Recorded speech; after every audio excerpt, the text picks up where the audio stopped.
दोस्तों, जरा आंखें बंद कीजिए और सोचिए। 14 अगस्त 1947 की वो काली रात। दिल्ली में भयंकर मूसलाधार बारिश हो रही थी। एक तरफ संसद भवन में तालियां बज रही थीं। पंडित नेहरू अपना वो मशहूर भाषण दे रहे थे कि आज रात जब पूरी दुनिया सो रही है, तब भारत एक नई जिंदगी की तरफ जाग रहा है। आम जनता सड़कों पर जलेबी और समोसे खाकर जश्न मना रही थी। लेकिन क्या आपको पता है कि जिस इंसान ने इस पूरी आजादी की कहानी लिखी थी, वो महात्मा गांधी इस जश्न में थे ही नहीं। वो दिल्ली की चकाचौंध से दूर कलकत्ता की अंधेरी और गंदी बस्तियों में अनशन पर बैठे थे, क्योंकि वो जानते थे कि इस आजादी की कीमत देश को दो टुकड़ों में काटकर चुकाई जा रही है। एक तरफ जश्न था तो दूसरी तरफ लाखों लोग रातों रात बेघर हो रहे थे। बारिश का वो पानी सड़क पर गिरे खून को धो रहा था। ये कोई आम रात नहीं थी। ये इतिहास का सबसे बड़ा और सबसे खौफनाक बंटवारा था।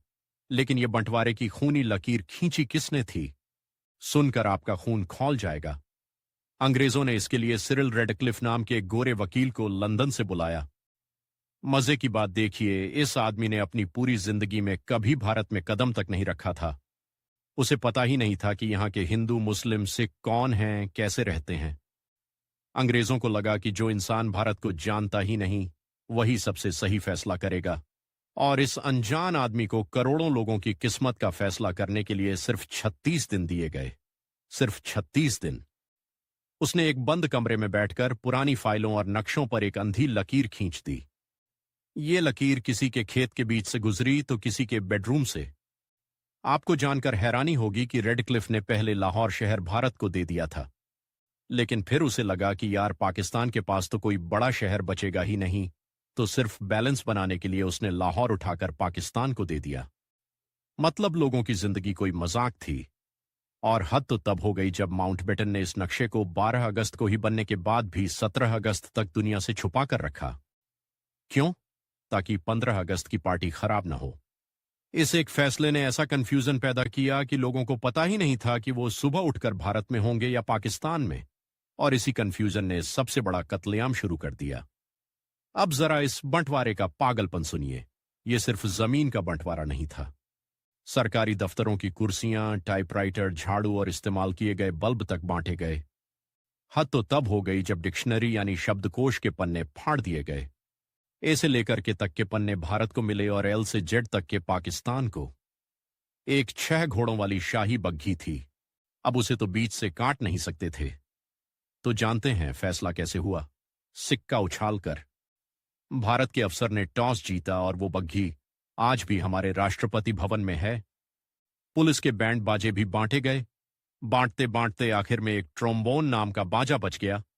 उस एक बाजे के लिए सालों से साथ काम कर रहे हिंदू और मुस्लिम अफसर आपस में ही गुत्थम गुत्था हो गए।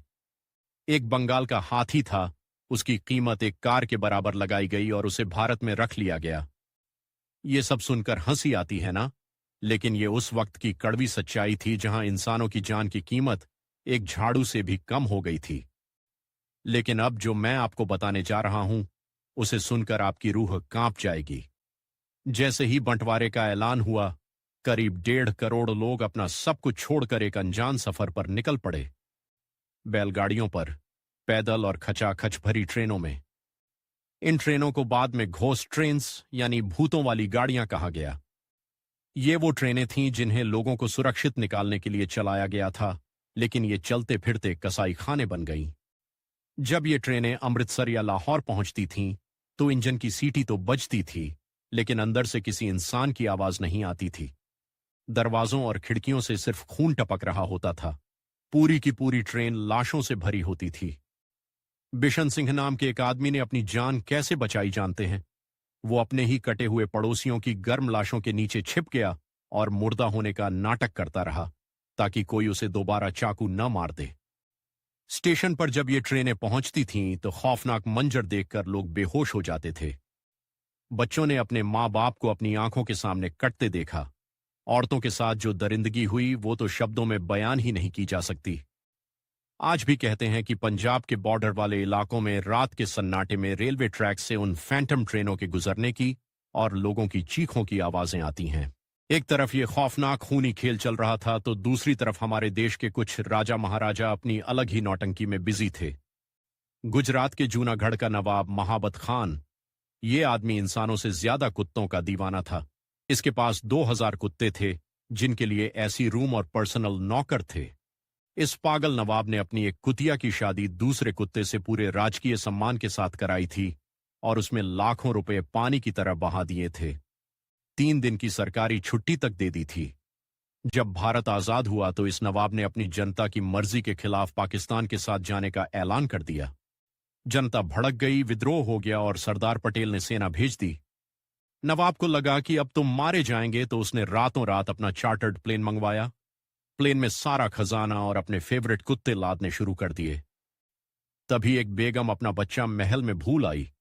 उसने नवाब से कहा कि प्लेन रोको, मुझे बच्चा लाना है। लेकिन नवाब ने प्लेन नहीं रोका। उसने उस बेगम को ही प्लेन से धक्का देकर उतार दिया और अपने कुत्तों को लेकर पाकिस्तान भाग गया। लेकिन कर्मा देखिए, जब वो कराची उतरा और वहां के अफसर उसका स्वागत करने खड़े थे तो उसके कुत्ते बाहर निकले और उन्होंने प्लेन के टायरों और अफसरों पर पेशाब कर दिया। नवाब की सारी इज्जत मिट्टी में मिल गई और जूनागढ़ भारत का हो गया। लेकिन असली थ्रिलर तो हैदराबाद में चल रहा था। हैदराबाद भारत की सबसे अमीर रियासत थी और इसका निजाम दुनिया का सबसे अमीर इंसान। इतना अमीर कि वो करोड़ों रुपए के जैकब डायमंड को अपने पेपरवेट की तरह इस्तेमाल करता था। निजाम हैदराबाद को एक अलग देश बनाना चाहता था। उसने अपनी एक खूंखार फौज बना रखी थी जिसका नाम था रजाकार। इन रजाकारों ने पूरे हैदराबाद में ऐसा आतंक मचाया कि पूछिए मत। खुलेआम लूटपाट, मर्डर और औरतों के साथ दरिंदगी, ये सब भारत के एकदम बीचों बीच चल रहा था। जब पानी सिर से ऊपर हो गया तो सरदार पटेल ने सीधा सेना उतार दी। इसे नाम दिया गया ऑपरेशन पोलो। सिर्फ 109 घंटे, जी हां, सिर्फ 5 दिन से भी कम समय में भारतीय सेना ने निजाम और उसके खूंखार रजाकारों की हवा निकाल दी। निजाम ने घुटने टेक दिए, लेकिन इसके बाद जो हुआ वो इतिहास का वो काला पन्ना है जिसे सालों तक हमसे छुपाया गया। रजाकारों के हारते ही आम जनता का गुस्सा फूट पड़ा और जो भयंकर दंगे हुए उसमें हजारों लोग मारे गए। एक रिपोर्ट के मुताबिक इस पुलिस एक्शन के बाद 27,000 से 40,000 लोगों की जान गई थी। ये सच इतना कड़वा था कि सरकार ने दशकों तक इस रिपोर्ट को दुनिया के सामने आने ही नहीं दिया। फरवरी 1948 में मुंबई के गेटवे ऑफ इंडिया से आखिरी अंग्रेज सैनिक अपने जहाज में बैठकर हमेशा के लिए यहां से चले गए। वो चले गए लेकिन अपने पीछे छोड़ गए एक ऐसा देश जो लहूलुहान था, जिसके सीने पर बंटवारे का ऐसा घाव था जो आज 7 दशक बाद भी नहीं भरा है। 1947 की वो लकीर सिर्फ जमीन पर नहीं खींची थी, वो लोगों के दिलों पर खींची थी। आज भी जब हम बॉर्डर पर गोलियों की आवाज सुनते हैं तो हमें याद रखना चाहिए कि इसकी शुरुआत उस बंद कमरे में बैठे एक अनजान अंग्रेज के गलत फैसले और हमारे नेताओं की जल्दबाजी से हुई थी। ये कहानी सिर्फ किताबों की नहीं है, ये उन करोड़ों आम लोगों की चीखों और आंसुओं की कहानी है जिन्हें आज तक इंसाफ नहीं मिला। अगर आपको ये वीडियो पसंद आई तो इसे शेयर जरूर करें, क्योंकि जो देश अपना इतिहास भूल जाता है उसका कोई भविष्य नहीं होता।